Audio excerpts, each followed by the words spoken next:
Here along Monarch Pass, we're really seeing impressive levels of mortality. Up to 80% of the spruce trees have been killed, resulting in substantial fuel buildup and higher risk of high severity fire. My name is Andy Lurch. I'm the lead forester for the Arkansas River Watershed Collaborative. We're here in Monarch Park in the headwaters of the South Fork of the Arkansas River. A fire that would burn in this area would likely be of high severity. It would be very difficult for firefighters to fight as well because currently there's a lot of downed trees that pose a safety hazard for the firefighters, so it makes it very difficult for them to engage. My name is Alex Rudney. I'm a silviculturist with the U.S. Forest Service for the San Isabel National Forest. We've had a lot of fires in Colorado in the recent years. When you have fires on steep slopes, then rain and snow after that, you get a lot of turbidity, a lot of material washed into the streams that can impact water quality. And that includes ash, soil from the barren soils that have been burned off, and it impacts downstream users. People have to clean that water before they use it, and that can get quite expensive. After that fire, we would expect a substantial amount of ash and debris flow that would make its way into the headwaters here of the South Arkansas. This watershed has not seen substantial disturbance, so mortality or fire, since it was initially cleared and burned in the late 1880s. And that's part of why we're seeing this bark beetle outbreak currently. This is a more mature forest, and the bark beetles prefer and thrive with those mature trees. So we've reached the stage where we have many trees across the landscape that are susceptible to the beetle, which is the perfect storm for a bark beetle outbreak. Having a healthy forest, the forest naturally filter rainwater that comes in. It comes off the land slowly when areas are forested. When there's vegetation, it slows the water down, the water percolates into the ground and has ample time to work through the ground before it comes out in the rivers.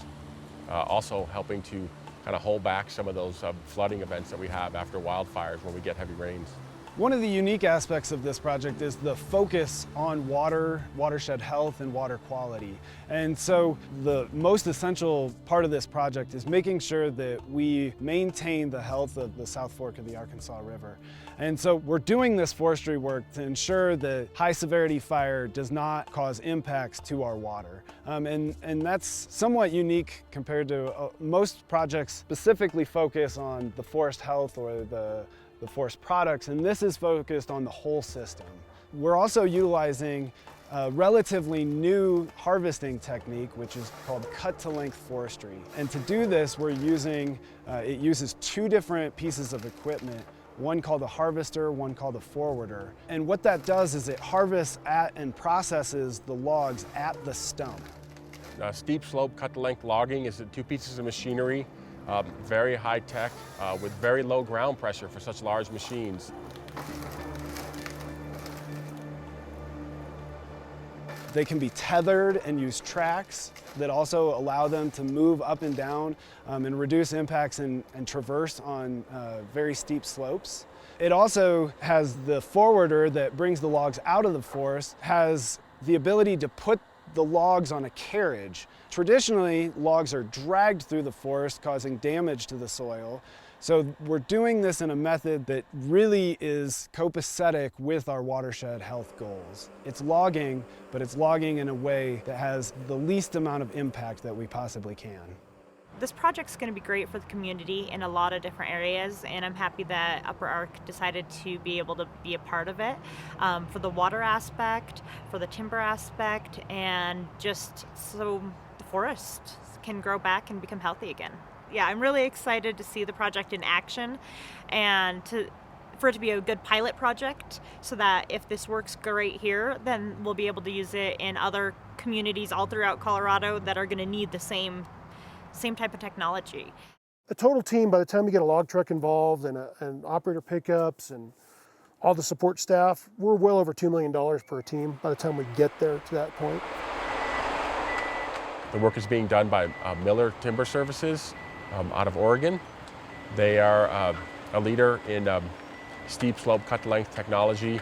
They've come here from Oregon with their knowledge of steep slopes and are working in Colorado for the first time. Logging is going to change significantly, and old school logging is not going to be able to compete against the technology, and what it's going to take is a totally different kind of mindset.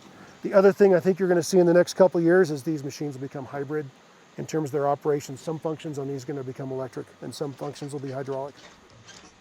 We're hoping to be able to link our machines by low latency broadband, and basically we're going to have connectivity everywhere we go. We'll be able to see everything we're doing, be able to help the guys remotely. You know, as a forester, because we got these machines, but I'm a forester. The importance of maintaining a healthy watershed is important to all the downstream users, and we're ecstatic to be a part of that solution. And we think that this equipment and these approaches can help reduce the impacts of wildfire, and especially severe wildfire. So active managing forest lands has benefits. And I'm not counting the benefits of the logs, I'm counting all the other ancillary benefits that come with it. The reduction of catastrophic events, sediment loads, wildlife habitat loss. At least here in this scenario, we're going to know what the impacts are, we can mitigate for those impacts, and we can control those impacts. If we have a severe wildfire event, we lose all control. So having control to me is much more important than not having control. So I think when we talk to the public and getting the public engaged, it's really important for the public to understand that something will happen here. Doing nothing doesn't mean no bad things will happen. Bad things will happen, and we've seen that. So what are we going to do about it? Are we going to, people have been interacting with these forests as long as there's some people here in North America. So now is our turn to interact with this forest, to manage this forest and be good stewards of the land and minimize impact. This is a pilot project, and it's intended to be a pilot project. We're learning from it. We're open and honest. We want to know what works, what could be better, what doesn't work. Specifically tailored for the area and the things that we're doing, and just encourage people to come take a look, and if they have questions, to get a hold of us and let us know what we're seeing and what they think.